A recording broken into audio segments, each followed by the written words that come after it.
Okay, hindi ko po alam kung matutuwa po kayo dito sa susunod kong balita kasi alam na natin 'to eh. Sinabi na 'to kaya lang ngayon po mas nilinaw po ng COMELEC, no? Na hindi po sila magsasampa. Ito po. Bakit po? Kasi maraming nagre-react, no? Kinakailangan pong ipaliwanag ni COMELEC Commissioner bakit niya dinismiss yung kaso ni Marcoleta. Tandaan po ninyo, wala pong ibang involvement sa pera si Marcoleta kundi ito lang po, yung 75 million na dinonate sa kanya para po sa kampanya. Ulitin ko po, meron pong 75 million, no? Sabi ko nga, paulit-ulit tayo, the same kaso na 75 million, the same pera. Wala naman pong ibang perang pinag-uusapan eh. Yun pa rin po, yung 75 million ni Senator Marcoleta na iniregalo sa kanya o binigay sa kanya for campaign donation. Maski po yung mga nag-aakusa kay Marcoleta, yan po yung sinasabi. Binigyan siya ng 75 million pero hindi niya diniklara sa kanyang sosi, hindi niya dineklara sa kanyang salin. Salin, natural, hindi mo idideklara sa salin kahit kasi naubos na yon dito sa eleksyon. Para sa eleksyon yun eh. Nangampanya po siya. Di niya ngayon idedeklara. O ngayon, marami ngayon na nagtatanong na mga galit kay Marcoleta, bakit dinismiss mo yung kaso ni Marcoleta, COMELEC? Tuloy, kinukot ka ni Badong. Matagal ko nang kinukot yung COMELEC eh, di ba? Sinasabi ko, kinasuhan na si Marcoleta sa COMELEC eh. Oh. Hindi ko alam kung kinasuhan o nagkusa yung COMELEC na mag-imbestiga. Teka, tanong natin kung kinasuhan. Sino nag-file ng kaso sa COMELEC kay Marcoleta?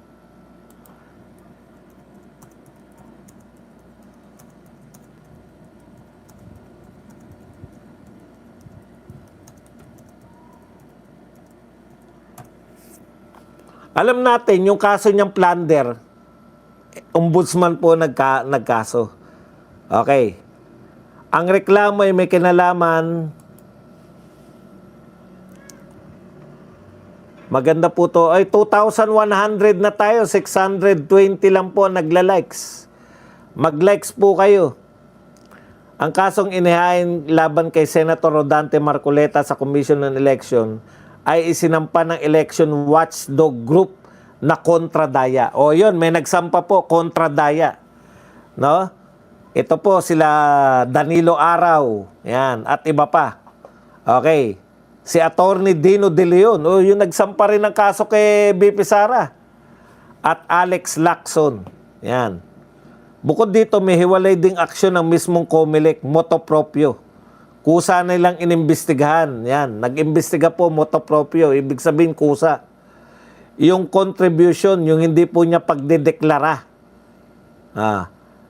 Nag-ugat ang reklamo sa naging pahayag ni Marcoleta sa isang panayam sa telebisyon kung saan inamin niyang tumanggap siya ng milyon-milyong campaign donation para sa May 2025 senatorial election. So yan din po yun, yung 75 million na kinaso sa kanya na plunder. So kinasuhan pala siya ng kontradaya at nag-motu proprio investigation din yung COMELEC. Ngayon, ito po ang sinabi ng COMELEC. Bakit po nila dinismiss yung kaso? Siguro yung kaso na sinasabi na yan yung bakit nila binasura? Yung laban kay Marcoleta. Hindi po yung sa iba naman yung kinaso. Same na pera, pero ibang kaso naman tong sa ombudsman. Sabi ng COMELEC, hindi na krimen ang hindi pagdeklara ng campaign donation ng kandidato.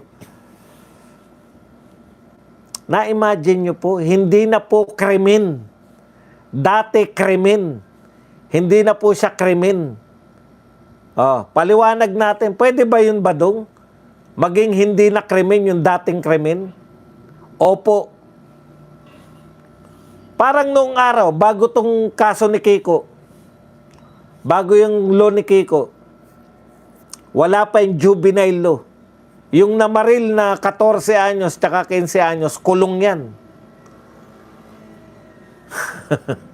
Ngayon, dahil may juvenile law na, hindi na sila kulong. Wala na silang kaso. Walang kaso yung 14. Yung 15, may kaso, pero masosuspend yung sentence. Hindi makukulong kasi minor de edad. Yan ang batas ni Kiko. Pinapaalala ko lang sa inyo. Kaya pwede pong baguhin ang batas. Ang nagbabago po ng batas, mga congressman at senador. Ang saligang batas po, iba naman po ang pagbabago niyan. Okay. Bakit po sinabi na walang kaso si Marcoleta kaya dinismiss? Ito po, nilinaw na COMELEC Chairman George Erwin Garcia, binasura na ng COMELEC yung reklamo kay Senator Marcoleta, yung 75 million campaign donation. Bakit? Dahil nga tinuturing na election offense, dahil hindi na tinuturing na election offense ang hindi pagdeklara ng campaign contribution. Hindi na po election offense ang pagdedeklara ng campaign, hindi pagdedeklara ng campaign contribution. Okay. Ayon kay Garcia, sa ilalim ng 1985 Omnibus Election Code, may parusang pagkakakulong ang naturang paglabag. Ngunit binago ito noong 1991 Synchronized Election Law, kung saan ginawa na lamang itong administratibong paglabag na may katumbas na multa. So multa lang po, dapat hindi makukulong si Senator Marcoleta.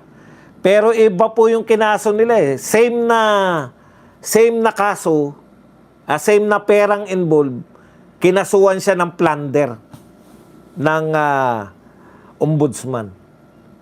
Oh.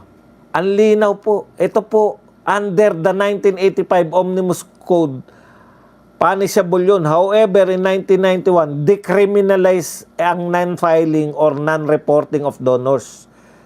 Oh, ayaw niya pong, alam ni Marcoleta yung batas. May bago ng batas. Hindi na po criminal yung hindi mo pagpapile, hindi mo ayaw mong sabihin yung donor. Tama si Marcoleta. Non-reporting of donors contribution ay hindi na po criminal. Pagmumultahin ka lang. Ibig sabihin, hindi ka makukulong. Pag hindi criminal, hindi ka po pwedeng makulong dahil dyan sa kaso niya. Eh bakit? May warrant of arrest para makulong si Marcoleta sa kasong plunder. Eh, na-dismiss na nga to. Hindi ko po maintindihan, hindi ako abogado. Pero sa paliwanag po ni Senator Marcoleta, dapat pag plunder, una, ninakaw nyo yun. Ikalawa, ilgatin yun. Hindi man galing sa nakaw, hindi man galing sa kaban ng bayan, hindi nyo naman ninakaw sa kaban ng bayan, pero dapat ito po ay galing ilgatin naman. Ano po yung ilgatin? Galing sa masama ang pagkaka-acquire mo ng yaman. Eh, hindi naman po masama yung pag-acquire eh. Bawal po magregalo.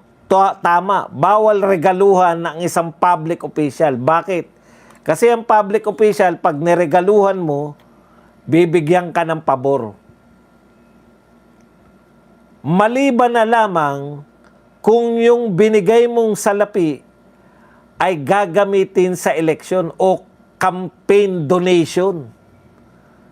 Pwede kang regaluhan, pwedeng mag-donate sa'yo, magbigay sa'yo ng pera for campaign donation.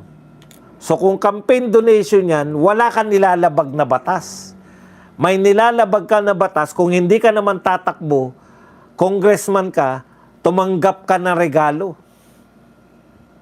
Bawal yun sa batas. Pero kung tumanggap ka dahil sa mga ipangangampanya mo, campaign donation yung tinanggap mo, hindi ka pwede dapat makasuhan. Yun yung exemption sa regalo. Hindi ka pwedeng tumanggap ng pera maliban kung ang tinatanggap mo ay campaign donation. Kaya, ang linaw-linaw po ng sinasabi po ng mga batas. Yan o, pinaliwanag na ng... Ngayon, bago pa po ito. Oh, sabi, bakit hindi niya... Ngayon, eto na yung tanong nila, di ba? Kung wala naman palang ginagawang masama si Senator Marcoleta, bakit hindi nila niya dineklara sa SOSE? O, yan sinabi ng hindi na po, pwede na nilang hindi yan ideklara. Pwede na palang hindi ideklara eh. Ano kaso niya?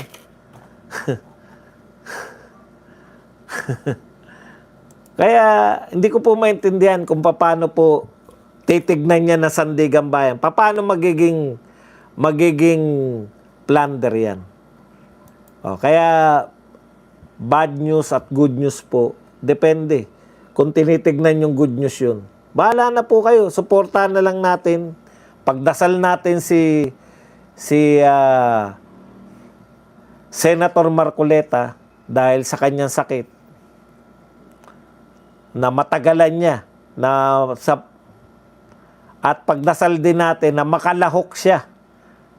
Baka kaya nagkakasakit si Senator Marcoleta dahil pag napanood niya yung di ba? Impeachment trial, gigil na gigil sana nariyan ako. Sana mababara ko yung mga yan.